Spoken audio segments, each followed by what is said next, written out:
ধারা 40-এ বলা হয়েছে অপরাধ সম্পর্কে, অফেন্স সম্পর্কে। আমরা যেহেতু দণ্ডবিধি পড়ছি, সেহেতু আমাদেরকে খুব ভালোভাবে জানতে হবে যে অপরাধ বিষয়টি কি। দণ্ডবিধি পড়ছি আর অপরাধ কি জিনিস সেটাই জানি না, তাহলে সেক্ষেত্রে আমাদের দণ্ডবিধি পড়াটা বৃথা। সো আমরা অবশ্যই জানব যে অপরাধ বিষয়টি কি। 40 ধারায় অপরাধ সম্পর্কে বলা হয়েছে। অপরাধের সংজ্ঞা দেওয়া খুবই কঠিন, তবে অপরাধের ভিন্ন ভিন্ন স্তর রয়েছে। সেই প্রেক্ষিতে বলা যায় যে ব্যক্তি ও সম্পত্তিতে যদি অন্য কোনো ব্যক্তি আঘাত, ব্যাঘাত ও বাধার সৃষ্টি করে যা আইন দ্বারা বারিত রয়েছে তাকে অপরাধ বলে। বিষয়টি খুব সহজ, মাথায় নিয়ে নেন যে এক ব্যক্তি আরেক ব্যক্তিকে আঘাত করছে, ব্যাঘাত করছে, কোনো কিছুতে বাধা সৃষ্টি করছে বা এমন কিছু করছে যা আইনত নিষেধ, আইন দ্বারা যা নিষেধ করা হয়েছে। তো যদি সে তা করে তাহলে ওই কর্মকাণ্ডকে অপরাধ বলা হবে।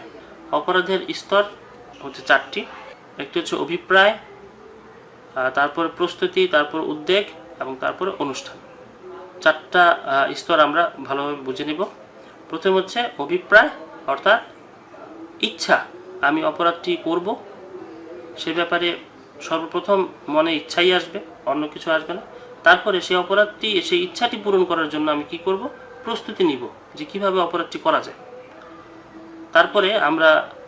তারপরে আমি কি করব, যে প্রস্তুতি নেওয়া হয়েছে, আমার ইচ্ছাও রয়েছে অপরাধটি করব। তো অপরাধটি করার জন্য শুধু ইচ্ছা এবং প্রস্তুতি থাকলে হবে না, তা তো সম্পাদন করতে হবে। তো সম্পাদন করার জন্য আমাকে উদ্যোগ গ্রহণ করতে হবে, আমি স্টেপ গ্রহণ করব যে কিভাবে অপরাধটি করা যায়। অপরাধটি করার জন্য আমি এগিয়ে যাব, আগাবো, উদ্যোগ নিব। এবং সর্বশেষ স্তর হচ্ছে যে অনুষ্ঠান, অর্থাৎ অপরাধটি আমি কমপ্লিট করলাম।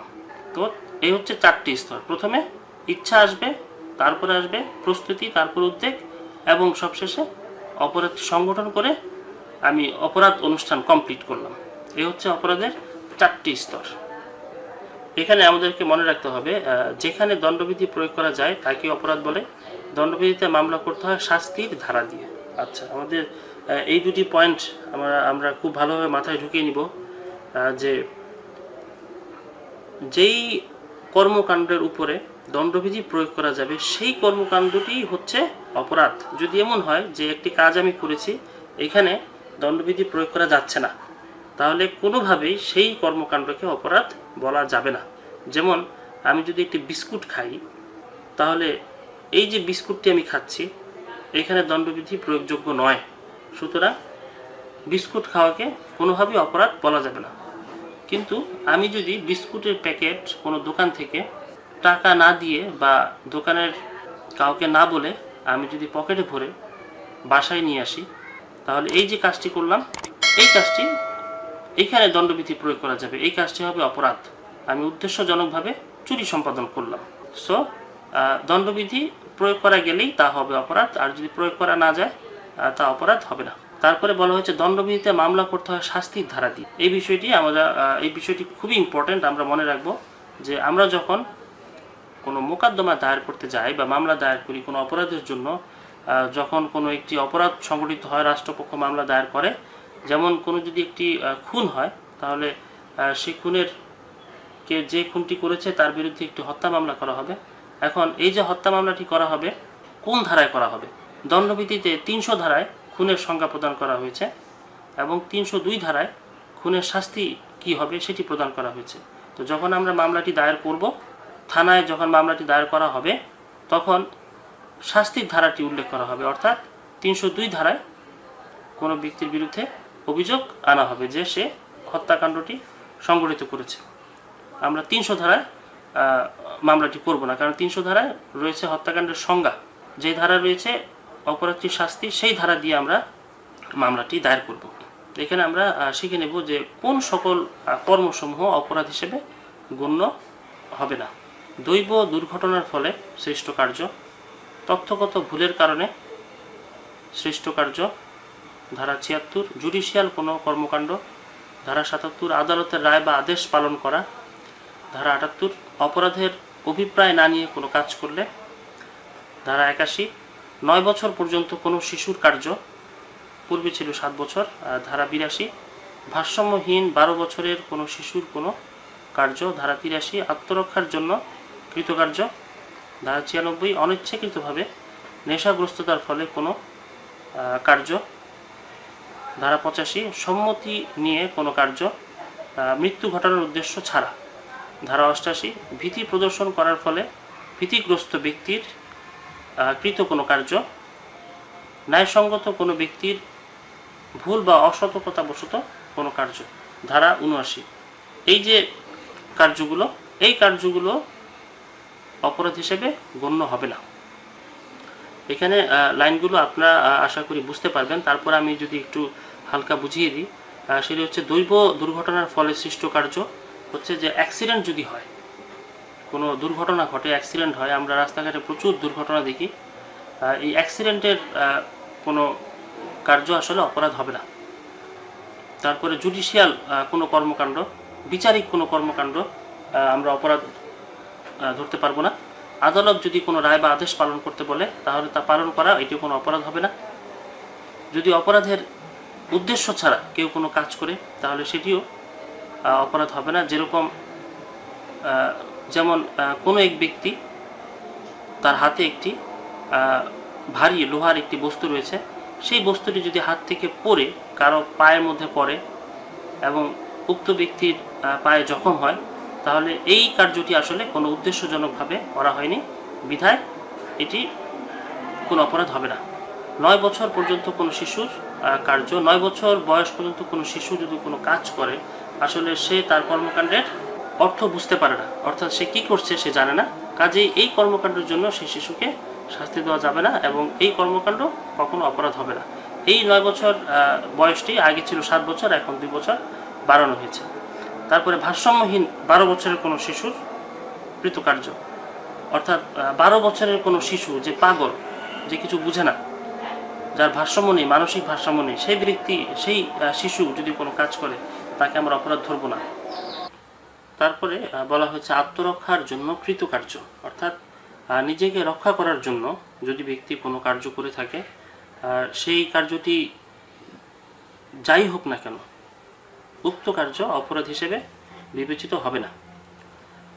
তারপরে অনিচ্ছাকৃত নেশাগ্রস্ততার ফলে কোনো কৃতকার্য, অর্থাৎ কোনো ব্যক্তিকে যদি ইচ্ছামতো মদ খাওয়ানো হয়, তাকে নেশাগ্রস্ত করানো হয় এবং নেশাগ্রস্ত করিয়ে তাকে দিয়ে কোনো কার্য করানো হয়, তাহলে উক্ত কার্য ওই ব্যক্তির জন্য অপরাধ হবে না। সম্মতি নিয়ে কোনো কার্য মৃত্যু ঘটানোর উদ্দেশ্য ব্যতীত, অর্থাৎ কোনো ব্যক্তিকে দিয়ে কোনো কাজ করানো তার সম্মতি নিয়ে, তা অপরাধ হবে না, তবে মৃত্যু ঘটানোর বিষয়টি ছাড়া। ভীতি প্রদর্শন করার ফলে ভীতিগ্রস্ত ব্যক্তি কর্তৃক কোনো কার্য, অর্থাৎ কোনো ব্যক্তিকে দিয়ে যদি ভয়ভীতি দেখিয়ে কোনো কাজ করানো হয়, অর্থাৎ কোনো ব্যক্তির ছেলেকে নিয়ে আটকে রেখে, বউকে নিয়ে আটকে রেখে যদি বলা হয় যে তুমি যদি ওই কাজটি না করো তোমার ছেলেকে মেরে ফেলবো, তোমার বউকে মেরে ফেলবো, তাহলে উক্ত ব্যক্তি বাধ্য হয়ে একটি কাজ করবে এবং সেই কাজটি যদি কোনো অপরাধজনক কাজও হয় তাহলে ওই কাজটিও, যেহেতু ভয়ভীতি দেখিয়ে কাজটি করানো হয়েছে, সেক্ষেত্রে ওই কাজটি অপরাধ হবে না। তারপরে ন্যায়সঙ্গত কোনো ব্যক্তির ভুল বা অসতর্কতাবশত কোনো কার্য, অর্থাৎ কোনো ব্যক্তি যদি ভুলে কোনো কাজ করে বা অসতর্কতা বশত কোনো কার্য করে ফেলে, তাহলে সেক্ষেত্রেও ওই কাজের জন্য ওই ব্যক্তিকে অপরাধী ধরা যাবে না। আমরা একটি উদাহরণ নিয়ে আলোচনা করলে বিষয়টি আরও পরিষ্কার হবে। ক বিদ্যুৎ লাইনে কাজ করছিল, খ তা না জেনে বন্ধ বিদ্যুতের লাইন অন করে দিল, এতে ক মারা গেল। এখানে দুই ব্যক্তির ন্যায়সঙ্গত ভুলের দরুন দুর্ঘটনাটি হয়, সেক্ষেত্রে এটা অপরাধের অন্তর্ভুক্ত হবে না। বিষয়টি খুব সহজ, যে ক বিদ্যুৎ লাইনে কাজ করছে, তো খ সেটা জানে না যে আসলে বিদ্যুৎ লাইনে কাজ করছে কিনা। খ কি করেছে, সে খ বিদ্যুৎটি অন করে দিয়েছে এবং অন করে দেওয়ার পরে বিদ্যুতের শর্ট খেয়ে ক মারা গিয়েছে। যেহেতু খ এর এমন কোনো উদ্দেশ্য ছিল না যে সে ককে হত্যা করতে চায় এবং খ যা করেছে সম্পূর্ণ না জেনে করেছে, ভুলে করে ফেলেছে, সেহেতু এখানে খয়ের কর্মকাণ্ড কোনো অপরাধ হবে না। তারপরে 44 ধারায় বলা হয়েছে ক্ষতি, ইনজুরি। কোনো ব্যক্তি অপর কোনো ব্যক্তির দেহ, মন, সম্পত্তি ও সুনামে আঘাত আনলে তা ক্ষতি, বা ইনজুরি বলে বিবেচিত হবে। আচ্ছা, বিষয়টি খুব সহজ, যে একটি ব্যক্তি অপর কোনো ব্যক্তির একজন আরেকজনের দেহ, মন, সম্পত্তি এবং সুনাম, এই 4টি বিষয়ের উপরে যদি কোনো আঘাত আনে, কী কী 4টি বিষয়? দেহ, মন, সম্পত্তি এবং সুনাম, এই 4টি বিষয়ের উপরে যদি কোনো আঘাত আনে তাহলে তা হবে ক্ষতি। এখানে এই ক্ষতির উপাদান 4টি: দেহ, মন, সম্পত্তি এবং সুনাম। এই ক্ষতি যে কেবল প্রত্যক্ষ হতে হবে তা নয়, পরোক্ষভাবেও ক্ষতি করা যেতে পারে। যদি একটি উদাহরণ নিয়ে আলোচনা করি বিষয়টি পরিষ্কার হবে। যেমন রহিম নামের এক ব্যক্তি শ্রাবন্তীকে অপমান করেছে। এখানে রহিম শুধু শ্রাবন্তীকেই আঘাত করেছে তা নয়, তার স্বামীর প্রতিও আঘাত এনেছে। খুব সহজ একটি উদাহরণ, আশা করি বুঝতে পেরেছেন। এখানে রহিম অপমানের মাধ্যমে শুধু শ্রাবন্তীকেই ক্ষতি করেছে তা নয়, তার স্বামীরও ক্ষতি করেছে। এখানে শ্রাবন্তীকে ক্ষতি করেছে প্রত্যক্ষভাবে, আর তার স্বামীকে ক্ষতি করেছে পরোক্ষভাবে। আচ্ছা, তারপরে 52 ধারায় বলা হয়েছে সরল বিশ্বাস, গুড ফেথ। সরল বিশ্বাসটা আসলে কি সে ব্যাপারে এখানে বলা হয়েছে। যথাযথ সতর্কতা ও মনোযোগ ছাড়া কিছু করা হলে তা সরল বিশ্বাসে করা হয়েছে বলে পরিগণিত করা হয় না।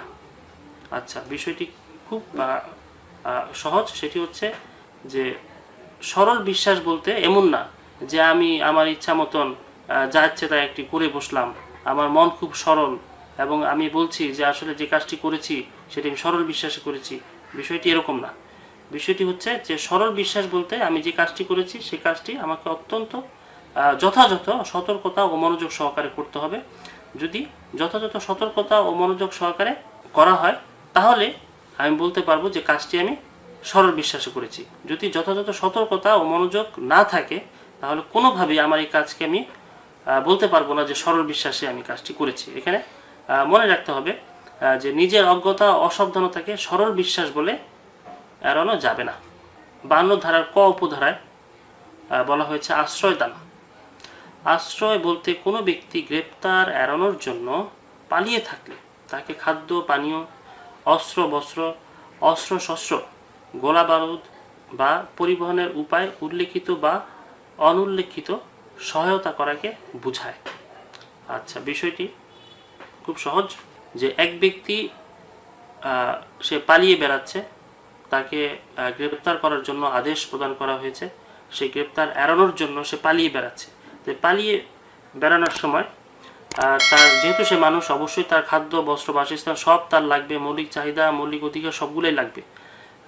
সো এই যে সে পালিয়ে বেড়াচ্ছে, এই পালিয়ে বেড়ানোর সময় যদি তাকে কেউ খাদ্য দিয়ে, পানি দিয়ে, আশ্রয় দিয়ে, জামা কাপড়, হ্যাঁ, এক জায়গা থেকে আরেক জায়গায় যাওয়ার পরিবহনের ব্যবস্থা বা অস্ত্র, গোলাবারুদ এগুলি দিয়ে তাকে সহায়তা করে, তাহলে বলা যাবে যে তাকে কেউ আশ্রয় দান করেছে।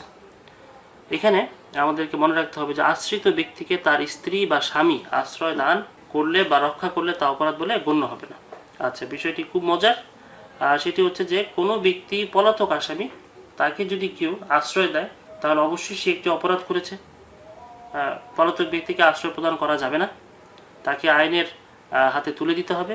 কিন্তু যদি এমন হয় যে যে ব্যক্তি পালিয়ে বেড়াচ্ছে সেই ব্যক্তি, তার স্ত্রী রয়েছে বা সেই ব্যক্তির স্বামী রয়েছে, তো সেই স্বামী বা স্ত্রীর কাছ থেকে যদি সে আশ্রয় গ্রহণ করে, তার সব কিছু যদি ওইখান থেকে সাপ্লাই হয়, অর্থাৎ স্বামী পালিয়ে বেড়াচ্ছে, স্ত্রী তাকে খাদ্য, বস্ত্র, বাসস্থান সব কিছু দিচ্ছে এবং তাকে শেল্টার দিচ্ছে, তাকে পালিয়ে যাওয়ার সুযোগ দিচ্ছে, যদি এটি করে থাকে উক্ত ব্যক্তির স্বামী অথবা স্ত্রী যদি করে থাকে তাহলে তা অপরাধ হিসেবে গণ্য হবে না। ধারা 53-তে বলা হয়েছে শাস্তি সমূহ, পানিশমেন্টস।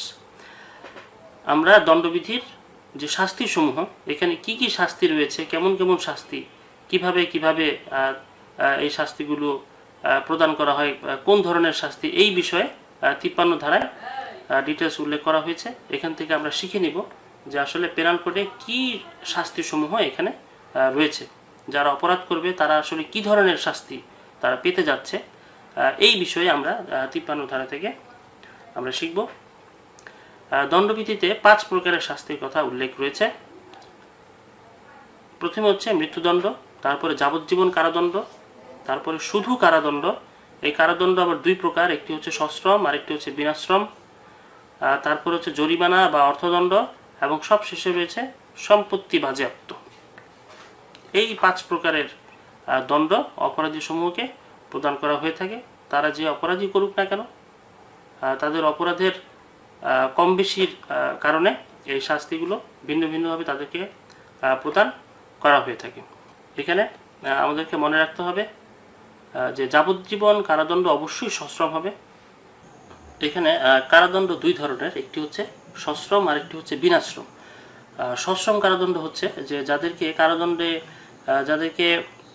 কারাগারে রাখা হয়, তাদেরকে কারাগারে রাখার পাশাপাশি তাদেরকে দিয়ে অনেক ধরনের কাজও করায়। যদি তাদেরকে দিয়ে কাজ করায় এবং কারাগারে রাখে তাহলে সেটাকে বলা হয় সশ্রম, অর্থাৎ কারাগারে থাকবে আবার শ্রমও করবে, ওটা হচ্ছে সশ্রম কারাদণ্ড। আর যদি এমন হয় যে না, তাকে শুধু কারাগারে রেখেছে বাট তাকে দিয়ে কোনো কাজ করানো হচ্ছে না, কাজ করাচ্ছে না, তাহলে সেটি হবে বিনাশ্রম কারাদণ্ড।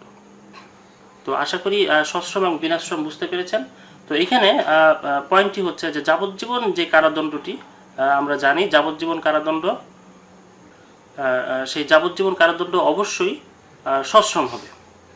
তারপরে যাবজ্জীবন কারাদণ্ডের মেয়াদ হবে 30 বছর সমমান ধারা 57 অনুযায়ী। অর্থাৎ আমরা যদি শুনি যে কারো যাবজ্জীবন কারাদণ্ড হয়েছে, তাহলে আমরা ধরে নিব যে তার যে কারাদণ্ডের মেয়াদ তা হচ্ছে 30 বছর।